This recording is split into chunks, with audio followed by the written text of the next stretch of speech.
निर्गमन 28। याजकों के पवित्र वस्त्र। निर्ग 39:1-7।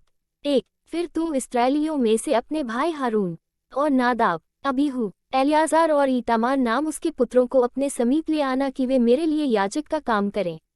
2। और तू अपने भाई हारून के लिए वैभव और शोभा के निमित्त पवित्र वस्त्र बनवाना। 3। और जितनों के हृदय में बुद्धि है, जिनको मैंने बुद्धि देने वाली आत्मा से परिपूर्ण किया है, उनको तू हारून के वस्त्र बनाने की आज्ञा दे कि वह मेरे निमित्त याजक का काम करने के लिए पवित्र बने। 4। और जो वस्त्र उन्हें बनाने होंगे वे ये हैं, अर्थात सीनाबंद और एपोद और जामा, 4 खाने का अंगरखा, पुरोहित का टोप और कमरबंद। ये ही पवित्र वस्त्र तेरे भाई हारून और उसके पुत्रों के लिए बनाए जाएं कि वे मेरे लिए याजक का काम करें। 5। और वे सोने और नीले और बैंगनी और लाल रंग का और सूक्ष्म सनी का कपड़ा लें। एपोद। 6। और वे एपोद को सोने और नीले, बैंगनी और लाल रंग के कपड़े का और बटी हुई सूक्ष्म सनी के कपड़े का बनाएं, जो कि निपुण कढ़ाई के काम करने वाले के हाथ का काम हो। 7। और वह इस तरह से जोड़ा जाए कि उसके दोनों कंधों के सिरे आपस में मिले रहें। 8। और एपोद पर जो काढ़ा हुआ पटुका होगा उसकी बनावट उसी के समान हो, और वे दोनों बिना जोड़ के हों, और सोने और नीले, बैंगनी और लाल रंग वाले और बटी हुई सूक्ष्म सनी वाले कपड़े के हों। 9। फिर 2 सुलेमानी मणि लेकर उन पर इस्राएल के पुत्रों के नाम खुदवाना। 10। उनके नामों में से 6 तो एक मणि पर, और शेष 6 नाम दूसरे मणि पर, इस्राएल के पुत्रों की उत्पत्ति के अनुसार खुदवाना। 11। मणि खोदने वाले के काम से जैसे छापा खोदा जाता है, वैसे ही उन 2 मणियों पर इस्राएल के पुत्रों के नाम खुदवाना, और उनको सोने के खानों में जड़वा देना। 12। और दोनों मणियों को एपोद के कंधों पर लगवाना। वे इस्राएलियों के निमित्त स्मरण दिलवाने वाले मणि ठहरेंगे, अर्थात हारून उनके नाम यहोवा के आगे अपने दोनों कंधों पर स्मरण के लिए लगाए रहे। 13। फिर सोने के खाने बनवाना। 14। और डोरियों की नाई गूंथे हुए 2 जंजीर चोखे सोने के बनवाना, और गूंथे हुए जंजीरों को उन खानों में जड़वाना। सीना बंद या चपरास। निर्ग 39, 8-21। 15। फिर न्याय की चपरास को भी कढ़ाई के काम का बनवाना। एपोद की नाई सोने और नीले, बैंगनी और लाल रंग के और बटी हुई सूक्ष्म सनी के कपड़े की उसे बनवाना। 16। वह चौकोर और दोहरी हो, और उसकी लंबाई और चौड़ाई 1-1 बित्ते की हो। 17। और उसमें 4 पांति मणि जड़ाना। पहली पांति में तो माणिक्य, पद्मराग और लालरी हों। 18। दूसरी पांति में मरकत, नीलमणि और हीरा। 19। तीसरी पांति में लशम, सूर्यकांत और नीलम। 20।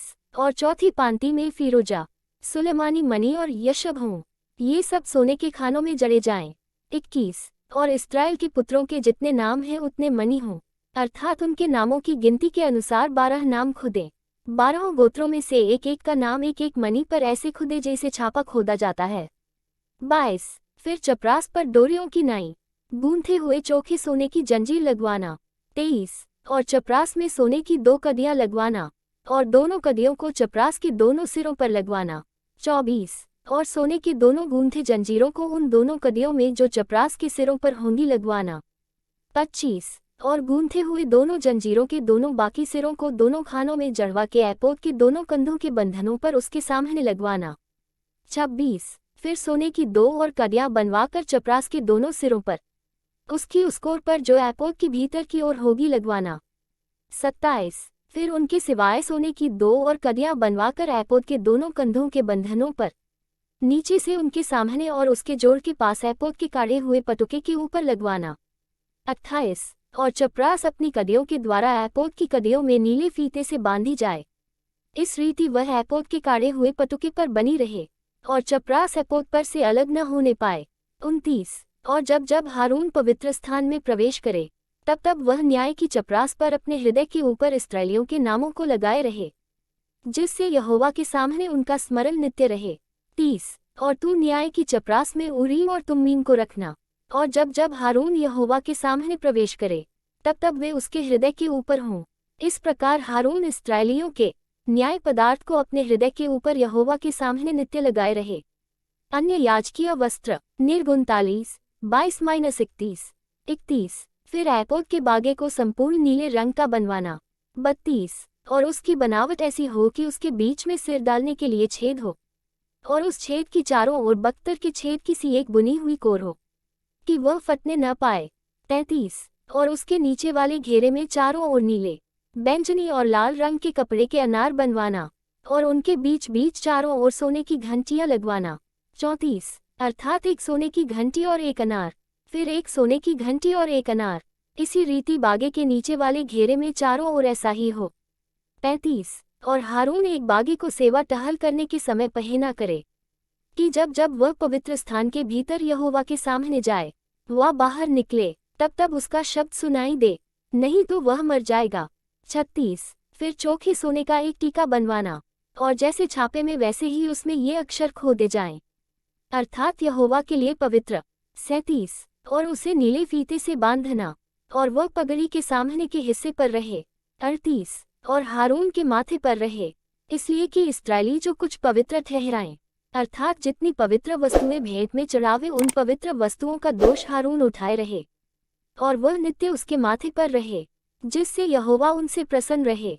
39 और अंगरखी को सूक्ष्म सनी के कपड़े का चारखाना बुनवाना और एक पगड़ी भी सूक्ष्म सनी के कपड़े की बनवाना और कारचो भी काम किया हुआ एक कमरबंद भी बनवाना।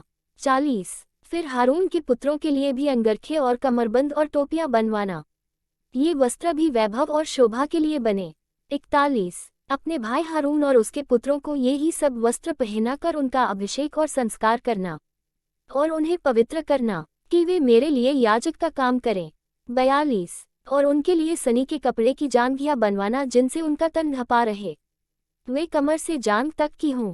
43 और जब जब हारून व उसके पुत्र मिलाप वाले तंबू में प्रवेश करें, वह पवित्र स्थान में सेवा टहल करने को वेदी के पास जाएं, तब तब वे उन जांघियों को पहने रहें, न हो कि वे पापी ठहरे और मर जाएं। ये हारून के लिए और उसके बाद उसके वंश के लिए भी सदा की विधि ठहरे।